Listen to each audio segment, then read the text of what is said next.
नमस्कार दोस्तों, कैसे हैं आप सब। आज हम आपके लिए एक नई कहानी लेकर आए हैं जिसका नाम है दानी का अहंकार। अर्थात दान केवल दान करने से दान नहीं होता, उसके पीछे की भावना ज़्यादा महत्व रखती है। तो चलिए सुनते हैं एक नई कहानी। बहुत समय पहले की बात है। विदर्भ राज्य में एक प्रसिद्ध राजा वीरसेन शासन करते थे। वे न्यायप्रिय और दयालु थे।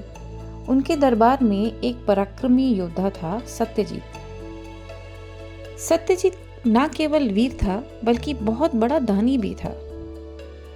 उसे हमेशा ये अहंकार रहता था कि मैं बहुत दान करता हूँ, और अक्सर ऐसा भी सोचता था कि उससे भी बड़ा कोई दानी हो सकता है। एक दिन दरबार में चर्चा चल रही थी। अन्य विषयों के बाद उस चर्चा में ये चर्चा निकल कर आई कि राज्य में सबसे बड़ा दानी कौन है। सत्यजीत ने बहुत गर्व से कहा, मैंने जीवन भर जरूरतमंदों के दान किया है, लेकिन फिर भी लोग मुझे इतना बड़ा दानी नहीं मानते। आखिर कौन है यहाँ का सबसे बड़ा दानी? राजा वीरसेन ने मुस्कुराकर सत्यजीत की ओर देखा और बोले, मैं तुम्हारे इस प्रश्न का उत्तर दूंगा, लेकिन पहले मैं तुम्हें एक कार्य सौंपता हूं। राजा ने अपने राजमहल के पीछे खड़े 2 विशाल पहाड़ों को सोने में बदल दिया और सत्यजीत से कहा, इन पहाड़ों का सारा सोना नगरवासियों में बांट दो।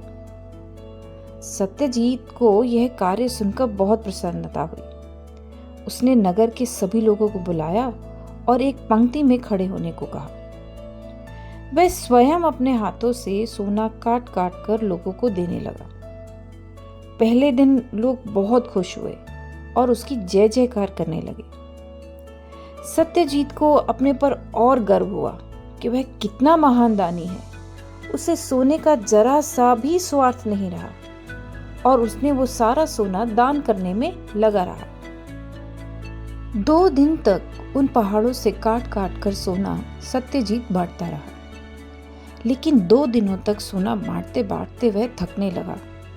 उसे लगा कि पहाड़ों में कोई कमी नहीं आ रही है। उधर लोग बार बार लौटकर दोबारा पंक्ति में खड़े हो रहे थे। सत्यजीत सोचने लगा, कब तक मैं यहाँ काम करता रहूं? वह राजा वीरसेन के पास गया और बोला, महाराज, यह कार्य बहुत कठिन है। मैं थक चुका हूँ, मुझे थोड़ा विश्राम चाहिए। राजा मुस्कुराए और बोले, ठीक है, तुम विश्राम करो। और उन्होंने अपने एक सैनिक को बोला, अब आप सौमित्र को बुलाओ। सैनिक सौमित्र को बुलाकर लेकर आया। राजा ने उससे कहा, यह दोनों पहाड़ सोने के हैं, अब तुम्हारे हैं। इन्हें नगरवासियों में बांटना तुम्हारी जिम्मेदारी है। सौमित्र ने राजा को प्रणाम किया और उसी समय वहां घोषणा कर दी, यह दोनों पहाड़ अब नगर के हैं, जो भी जितना चाहे ले जा सकता है। यह कहकर वहां से चला गया, किसी की जय जयकार की इच्छा किए बिना। सत्यजीत यह देखकर हैरान रह गया। उसने राजा से पूछा, महाराज, ऐसा विचार मेरे मन में क्यों नहीं आया?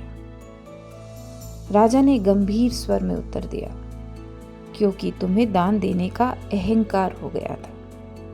तुम्हें लगने लगा था कि तुम निर्णय लोगे कि किसे कितना मिलेगा। तुम्हारी आत्मा ने यह कार्य स्वाभाविक रूप से नहीं किया, बल्कि तुम्हें अपने दानी होने पर गर्व महसूस होने लगा था। दूसरी ओर सौमित्र ने दान देकर उसका स्वामित्व छोड़ दिया। उसे इस बात की परवाह नहीं थी कि लोग उसे याद रखें या सत्यजीत को अपनी भूल समझ में आ गई। उसने सिर झुका लिया और कहा, अब मुझे सच्चे दान का अर्थ समझ आ गया महाराज।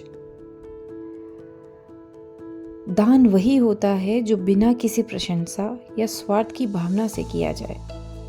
यदि दान के बदले में हमें धन्यवाद, सम्मान या प्रसिद्धि की अपेक्षा हो, तो वह दान नहीं है, बल्कि एक केवल लेन देन बन जाता है। तो दोस्तों, कैसी लगी कहानी?